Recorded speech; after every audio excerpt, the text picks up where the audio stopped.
Hello दोस्तों, कैसे हो आप सभी लोग। मैं वरुण, आपका ऑनलाइन सिस्को ट्रेनर। और जैसा कि आप सभी लोग जानते हैं, इस समय पूरी दुनिया एक ग्लोबल क्राइसिस से गुजर रही है। और आई विश कि आप सभी लोग बहुत सेफ होंगे घर पे। आपके सभी फैमिली मेम्बर्स जितने भी हैं, फ्रेंड्स हैं, सभी लोग सुरक्षित होंगे। और भगवान से बस यही प्रे करता हूँ कि आप सभी लोग सेफ रहें और सुरक्षित रहें। और बहुत दिन हो गए आप लोगों से इंटरेक्शन किए हुए, और वीडियो को भी अपलोड, जो मैंने लास्ट वीडियो अपलोड की थी, वो करीबन 14-15 दिन तो हो चुके हैं। एक्चुअली प्रॉब्लम क्या है कि सबसे बड़ी दिक्कत मेरे सामने जो है आती है, वो टाइम की आती है। मेरा जो पूरे दिन का स्केड्यूल है वो बहुत ज़्यादा बिजी रहता है। ट्रेनिंग्स में, सेशंस में बहुत ज़्यादा समय लगता है। और एक यूट्यूब वीडियो बनाने के लिए जो एफर्ट्स चाहिए वो बिल्कुल अलग तरीके के हैं। ट्रेनिंग देना एक अलग बात है, लाइव ट्रेनिंग जो मेरे ऑनलाइन सेशंस चलते हैं वो एक अलग इंट्रैक्शन होता है। लेकिन ट्रेनिंग, ये जो वीडियो बनाते हैं, इसके लिए इसमें एक तो कंटेंट फिल्टर करना पड़ता है, क्योंकि लेंथ इसमें लिमिटेड है। ज़्यादा लंबी वीडियो बनाते हैं तो इंटरेस्टिंग नहीं रहती। और इस वजह से सारे टॉपिक भी कवर नहीं किए जा सकते। बहुत सारी क्वेरीज मेरे पास आती हैं कि सर आप CCNA या CCNP या CCI किस लेवल की वीडियो बनाते हो। तो दोस्तों, मैं आपको ये बताना चाहता हूँ कि जो मेरी वीडियोस हैं, जो मैं आप यूट्यूब पे शेयर करता हूँ, वो किसी कोर्स स्पेसिफिक नहीं है, वो टेक्नोलॉजी स्पेसिफिक है। मैं एक टेक्नोलॉजी के टॉपिक के हिसाब से इस वीडियो कंटेंट को फिल्टर करके बनाता हूँ। वो कोई सिलेबस से स्पेसिफिक नहीं है, ना वो CCNA से रिलेटेड है, ना CCNP, ना CCI से। जैसे जैसे BGP जितना मैं वीडियोस में शेयर कर सकता हूँ उतना BGP मैंने बनाया।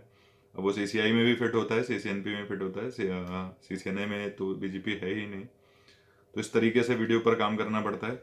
बहुत सारी क्वेरीज ऐसी आती हैं कि जो एक छोटे छोटे टॉपिक्स के लिए आप लोग वीडियो चाहते हैं, तो वो भी मैं आप लोगों से माफ़ी चाहूँगा कि लिमिटेड कंटेंट होने की वजह से या लिमिटेड टाइमिंग होने की वजह से उन टॉपिक्स पर वीडियो बनाना पॉसिबल नहीं है। फिर भी मैं कोशिश करूंगा आने वाले जो वीडियोस हैं, मैं ज़्यादा से ज़्यादा जो की पॉइंट्स उनको कवर कर कर चलूँ। और कोशिश रहती भी यही है कि मैं ज़्यादा से ज़्यादा आप लोगों को क्लैरिफाई कर पाऊँ चीज़ें। लेकिन अगर मैं कुछ नहीं कर पाता और बहुत सारी चीज़ें हैं जो आपके सवालों के जवाब नहीं दे पाता वीडियोस के माध्यम से, तो उसके लिए भी माफ़ी चाहूँगा।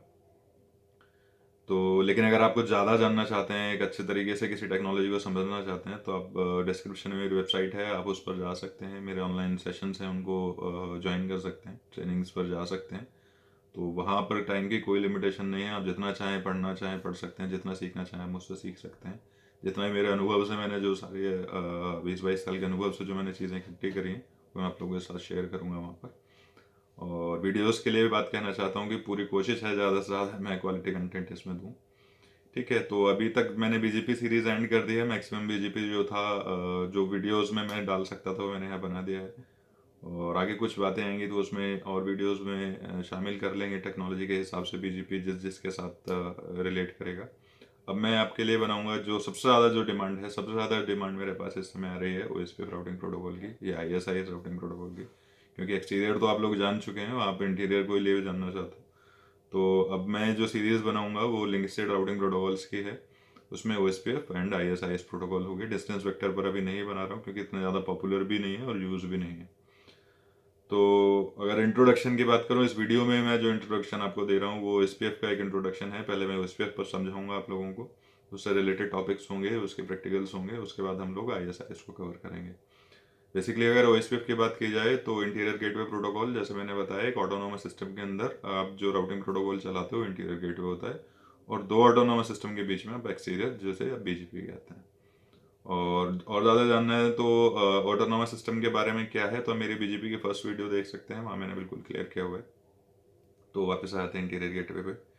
बेसिकली इंटीरियर गेटवे प्रोटोकॉल की भी दो कैटेगरी हैं, एक है वेक्टर बेस्ड राउटिंग प्रोटोकॉल और एक है link state based routing protocol. Vector based जो है डिस्टेंस वेक्टर, जिसमें, या वेक्टर बेस्ड कहे तो rape, sorry rape, EIGRP, IGRP और BGP जो वेक्टर्स के अकॉर्डिंग डिसीजंस लेते हैं। और लिंक स्टेट का मतलब जो लिंक के हिसाब से काम करते हैं, यानी लिंक का जो स्टेटस है अप और डाउन, उसकी इन्फॉर्मेशन को आपस में शेयर करते हैं, वो है राउटिंग प्रोटोकॉल आपके link, sorry, OSPF and ISIS। तो दोनों के कंपैरिजन में देखा जाए, इंडस्ट्री में जो सबसे ज़्यादा पॉपुलर हैं वो OSPF और ISIS हैं। अगर मैं बात करता हूँ ISP नेटवर्क की, तो वहाँ के इंजीनियर्स ISIS को चलाना चाहते हैं। उनके लिए ISIS बहुत स्केलेबल प्रोटोकॉल है, और मेरा भी फेवरेट प्रोटोकॉल है ISIS और BGP। लेकिन अगर एक जनरल टर्म में बात करूँ, इंटरप्राइज नेटवर्क की बात करूँ, तो OSPF को यूज़ किया जाता है। और OS link state routing protocol की एक खासियत और है, MPLS ट्रैफिक इंजीनियरिंग अगर आप पढ़ना चाहते हैं, बहुत ज़्यादा क्वेरी है, तो उसके लिए भी OSPF और ISIS बहुत स्ट्रांग होने चाहिए, क्योंकि ट्रैफिक इंजीनियरिंग जितनी भी है उनके लिए लिंक स्टेट राउटिंग प्रोटोकॉल की नॉलेज बहुत ज़्यादा जरूरी है। तो इसलिए भी इंपॉर्टेंट हो जाते हैं ओएसपीएफ और आईएसआईएस। तो लिंक स्टेट और ओएसपीएफ, लिंक स्टेट और डिस्टेंस वेक्टर में लिंक स्टेट ही क्यों पॉपुलर है, उसके पीछे रीजन क्या है? कुछ रीजंस हैं जो मैं आपको बता देता हूँ। सबसे पहली बात अगर बात की जाए तो राउटिंग प्रोटोकॉल्स में स्पीड मायने रखती है। Speed means convergence. Routing protocol basically क्या है, हर राउटर को क्या करना होता है, एक पैकेट आता है और उस पैकेट को लुकअप करना पड़ता है, उसको देखता है कि वैसे किस डेस्टिनेशन पर जाना है राउटर, और वो डेस्टिनेशन कहाँ होती है उसके राउटिंग टेबल में लिस्ट होनी चाहिए। वो अपनी राउटिंग टेबल का लुकअप करता है और राउटिंग टेबल से डिसीजन लेकर किसी भी इंटरफेस से उस पाथ को फॉलो करते ले डेस्टिनेशन तक छोड़ दिया जाता है। और पैकेट धीरे धीरे राउटर टू राउटर, हर राउटर उसे फिल्टर करता है, उसके डेस्टिनेशन को चेक करता है और धीरे धीरे डेस्टिनेशन पर पहुंच जाता है। तो वो जो राउटिंग टेबल का लुकअप है, वो जो राउटिंग टेबल है उसके जो बनने का तरीका है, उसे जो बनाते हो या तो आप बनाते हो मैनुअली स्टैटिक राउटिंग से, या क्या होता है उससे बनाया जाता है इंटीरियर गेटवे यानी ऑटोमेटिक प्रोटोकॉल्स के थ्रू उसको बनाया जाता है, उन्हें राउटिंग प्रोटोकॉल कहते हैं। उनमें दो कैटेगरी आ गई, डिस्टेंस वेक्टर और आपका link state routing protocol. Distance vector में रिप, AIGRP पुराना सबसे, और AIGRP जनरली हाइब्रिड है। वो लिंक स्टेट के कुछ अच्छे फीचर और डिस्टेंस वेक्टर के कुछ अच्छे फीचर को मिलाकर बनाया गया AIGRP। और फिर आ जाते हैं आपके OSPF और ISIS। तो इन दोनों के कंपैरिजन में अगर मैं बात करता हूँ कि एज ए इंजीनियर अगर मैं कहीं बैठा हूँ और नेटवर्क पे मैं काम कर रहा हूँ और मेरे सामने ये रखा गया है कि आपको इस नेटवर्क को चलाना है और आपको अपनी चॉइस से एक राउटिंग प्रोटोकॉल को सेलेक्ट करना है, तो मैं कौन से की पॉइंट्स होंगे जिनके बेसिस पर ये डिसीजन लूंगा कि मैं लिंक स्टेट चलाऊं या डिस्टेंस वेक्टर चलाऊं? तो सबसे पहली बात आ जाती है कन्वर्जेंस की। कन्वर्जेंस का मतलब हो गया कि राउटिंग प्रोटोकॉल कितनी जल्दी किसी राउटिंग इंफॉर्मेशन को गैदर कर सकते हैं। मतलब उनकी जो राउटिंग टेबल है कितनी तेजी से बनेगी और राउटर कितनी जल्दी अप हो जाएगा कि उस राउटिंग टेबल के अकॉर्डिंग डिसीजन ले सके और पैकेट को आगे फॉरवर्ड कर सके। तो उस पॉइंट उसको कहते हैं कन्वर्जेंस। कितना तेज राउटिंग प्रोटोकॉल प्रोसेस कर सकता है राउटिंग इन्फॉर्मेशन को। तो उसमें भी देखा जाए तो उस राउटिंग इन्फॉर्मेशन को गैदर करने के लिए एल्गोरिदम्स हैं। हर राउटिंग प्रोटोकॉल के पास अपनी एल्गोरिदम है। जैसे अगर डिस्टेंस वेक्टर की बात करें तो होप बाई होप डिजाइन पर चलता है, वो राउटर टू राउटर डिजाइन पर काम करता है। अपडेट ट्रैवल करते हैं, मीन्स पूरी जो राउटिंग टेबल है उसे ही ऐसे अपडेट आगे भेज दिया जाता है। रिप के केस में अगर बात करूं, ठीक है, तो उसमें डिस्टेंस वेक्टर है, बेलमैन फोर्ड एल्गोरिदम उसके अंदर चलती है। तो आर्य बेलमैन, LR फोर्ड, दो साइंटिस्ट थे जिन्होंने मिलकर एक एल्गोरिदम बनाई जिसे बेलमैन फोर्ड एल्गोरिदम कहा गया। वो रिप में कह लीजिए डिस्टेंस वेक्टर में काम करती है।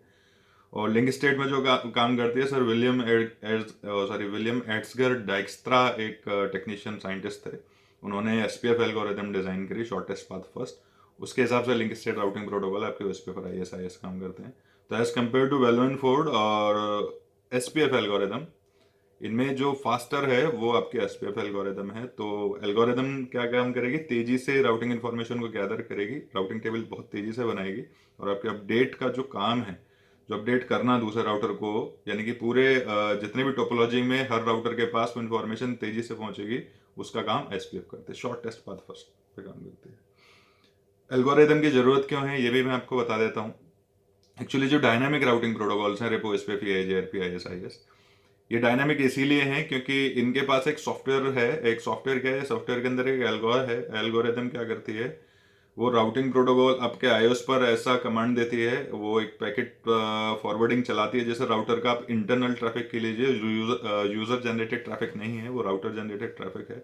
उस ट्रैफिक में क्या होता है, राउटर अपनी इंफॉर्मेशन शेयर करता है दूसरे राउटर से कि मेरे पास ये नेटवर्क है और आप इन मेरे पास जो इन्फॉर्मेशन है इसे आप नोट कर लीजिए कि अगर इस पर्टिकुलर नेटवर्क के लिए जो मेरा कनेक्टेड नेटवर्क है, अगर आपके पास पैकेट आता है तो आपको मेरे पास भेजना है। तो वो जो प्रोटोकॉल चलते हैं, वो जो सॉफ्टवेयर्स हैं, वो जो एल्गोरिदम्स हैं, उनके पास अपने अपने तरीके हैं, बहुत तेजी से काम करते हैं। सबके मेरी इन्फॉर्मेशन आप तक कैसे पहुंचेगी, तो एल्गोरिदम के अलग अलग डिसीजन है, उसी के बेसिस पर कन्वर्जेंस डिसाइड होती है, और उसी वजह से राउटिंग प्रोटोकॉल की ट्रस्टवर्दीनेस, जिसे एडमिनिस्ट्रेटिव डिस्टेंस कहते हैं, वो डिसाइड होती है और फिर आपका काम होना शुरू हो जाता है। और शॉर्टेस्ट पाथ फर्स्ट बेसिकली क्या है, जैसे आपको राउटर हो और आपके पास एक डेस्टिनेशन पर जाने के लिए मल्टीपल पाथ्स हैं, बहुत सारे रास्ते हैं, और उनकी इन्फॉर्मेशन आ गई और आपके पास पता लगता है अपडेट से आने के बाद कि भैया उस डेस्टिनेशन पर जाना है, तो मेरे पास ये 4 रास्ते हैं। अब उन 4 रास्ते में से आपको एक बेस्ट पाथ सेलेक्ट करना है। उस बेस्ट पाथ को सेलेक्ट करने के लिए हर एल्गोरिदम, बेलमैन फोर्ड के पास अलग डिसीजन है। वो क्या करता है, शॉर्टेस्ट होप काउंट मतलब किसी एक राउटर पर, एक डेस्टिनेशन पर जाने के लिए 14 राउटर पार करने पड़ रहे थे, दूसरे रास्ते से 3 ही करने पड़ते हैं, तो क्या करता है, नंबर ऑफ होप काउंट पर चलता है, और जिस रास्ते पर 3 राउटर्स रहे होंगे वो उसको बेस्ट कर लेता है। जो लिंक स्टेट एल्गोरिथम है, या कह लीजिए एसपीएफ एल्गोरिथम है, डाइक्स्ट्रा एल्गोरिथम है, वो क्या करती है, उसे भी पता चला कि एक राउटर, एक डेस्टिनेशन पर जाने के लिए 4 रास्ते हैं, तो 4 में से एक बेस्ट करना है। लेकिन बेस्ट कौन सा करना है, नंबर ऑफ होप पर नहीं करना, उसे करना है कि टाइम जो है, ड्यूरेशन, वो कितना कम लग रहा है किसी डेस्टिनेशन पर जाने के लिए, इस रास्ते से कितना कम लगता है, यानी कि वो बैंडविड्थ पर काम करती है। वो काम करती है एक्चुअल जो ट्रांसमिशन स्पीड्स हैं उनके ऊपर काम करती है, नंबर ऑफ राउटर्स नहीं गिनती। अब मान लीजिए कि जैसे कि एक ओएसपीएफ के केस में मैं बात करूं, एक राउटर से दूसरे राउटर पर जाने के लिए 2 रास्ते मिलते हैं, एक पे है 10 Mbps और एक पे है 1 Gbps। ठीक है, 10 Mbps वाले जो रास्ता है उसमें केवल 2 राउटर ही क्रॉस करने पड़ रहे हैं, और 10 Gbps वाले में 4 करने पड़ रहे हैं।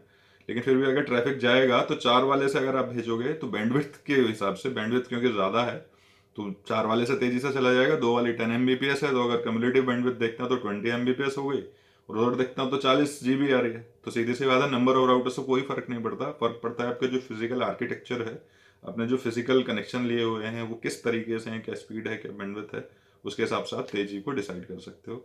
लेकिन अगर यही मैं रिप की बात कर लेता हूँ, रिप क्या करता है, वो 10 Mbps को फॉलो कर लेता है, क्योंकि वो बैंडविड्थ के ऊपर काम ही नहीं करता। तो ये छोटे छोटे फैक्टर्स हैं, ये एल्गोरिदम के बेसिस पर हैं। जैसे जैसे नेटवर्किंग स्टार्ट हुई थी उसी हिसाब से डिजाइन में चेंजेस आते गए। सबसे पहला जीजीपी आया, फिर रिप बात कर लीजिए, रिप आ गया, या आईजीआरपी आ गया, या आईजीआरपी आ गया, इसको तो जो जो प्रॉब्लम नेटवर्क है उसको टाइम टू टाइम दिखती रही, वो आने वाली एल्गोरिदम में सॉल्व होते गए, इश्यू सॉल्व होते गए, और आपके सामने एक बेटर राउटिंग प्रोटोकॉल आपके सामने निकल कर आया।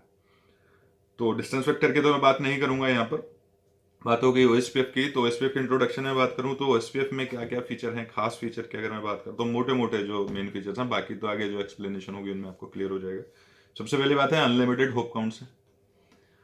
अनलिमिटेड होप काउंट्स का मतलब कि आप इसे कितने भी राउटर्स हो आपके डिजाइन में, आप उस पर चला सकते हो। मीन्स इसकी टोपोलॉजी की कोई बाउंडेशन नहीं है। 1000 राउटर, 2000, 10,000, 20,000, 1 लाख, कितने भी राउटर्स हो आपके इंटीरियर गेटवे में लगे हों, आपके इनसाइड एएस हो, आप 1000 राउटर का एएस है, तो आप बेझिझक ओएसपीएफ को चला सकते हो। रेप क्या करता है, वो 15 राउटर्स देता है, और एआईजीआरपी में मैक्सिमम 255 है।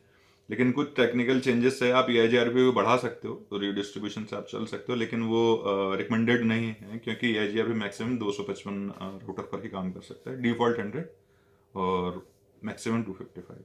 लेकिन ओएसपीएफ और आईएस आप जितने चाहो, जितना बड़ा हो डिज़ाइन उस पर लगा सकते हो, तो एक बहुत अच्छा बेनिफिट है। दूसरा आइडेंटिकल डेटाबेस होता है।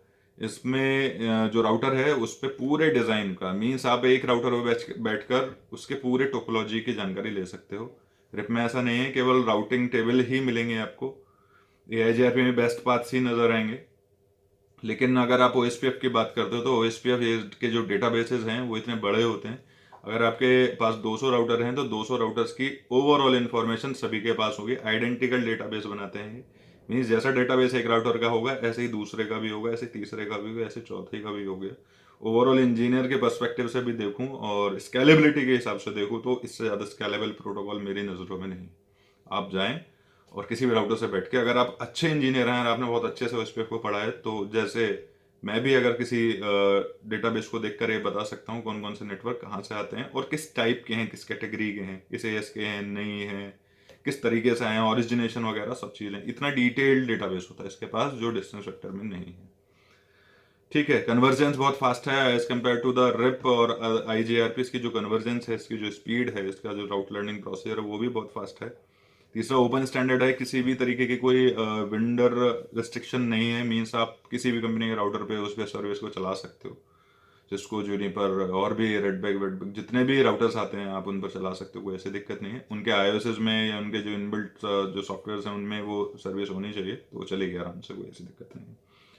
ठीक है, और इससे ऊपर मैं बात करूं तो एक सिक्योरिटी पॉइंट ऑफ व्यू से अगर मैं बात करता हूं तो नेबर ऑथेंटिकेशन है कि दो राउटर्स, राउटिंग प्रोटोकॉल आपस में नेबर हैं, तो इसकी जो नेबर ऑथेंटिकेशन है 3 तरीके के ऑथेंटिकेशन पर काम करता है। सिंपल पासवर्ड पे काम कर सकता है, यानी प्लेन टेक्स्ट पे, या MD5 पे कर सकता है, और ये SHA HMAC पर भी काम कर सकता है, जो लेटेस्ट इम्प्लीमेंटेशन हैं। तो इस वजह से भी काफ़ी अच्छा strong security point of view से देखा जाए तो प्रोटोकॉल है। दूसरा मल्टीपल एरिया सपोर्ट है इसमें। आप अपने डिज़ाइन के अकॉर्डिंग अपने राउटर, अपने जोन का, आपकी टोपोलॉजी बहुत बड़ी है, बहुत बड़ी है, तो इंजीनियर्स के हिसाब से आप उस टोपोलॉजी का डिज़ाइन मल्टीपल एरियाज में बना सकते हैं। मीन्स आप डिज़ाइन को छोटा कर सकते हैं। जितना छोटा करेंगे उतनी ज़्यादा प्रोसेस अच्छी होगी, उतने अच्छे राउटर्स होंगे। मीन्स आप एरिया, मल्टीपल एरिया कॉन्सेप्ट है। EIGRP में सिंगल एरिया कॉन्सेप्ट है और OSPF में मल्टीपल एरिया कॉन्सेप्ट है।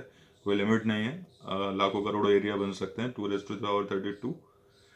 तो इतने एरियाज ये बना सकता है। और एरिया उसके, लेकिन मल्टीपल एरियाज के भी बहुत सारे कॉन्सेप्ट हैं, आगे आएंगे, उसमें टर्म्स हैं। लेकिन जो सबसे इम्पोर्टेंट बात आपको बताऊं कि अगर आप OSPF चलाना चाहते हो तो OSPF की अंडरस्टैंडिंग बहुत ज़्यादा ज़रूरी है। इतना ईजी नहीं है। थ्योरेटिकल पॉइंट ऑफ व्यू से भी देखूं, अगर रिप और को EIGRP इन्हें कंपेयर करते हैं तो इसको इतना ईजी नहीं है। एडमिनिस्ट्रेटर के पास पूरी नॉलेज होनी चाहिए OSPF ISIS को चलाने के लिए।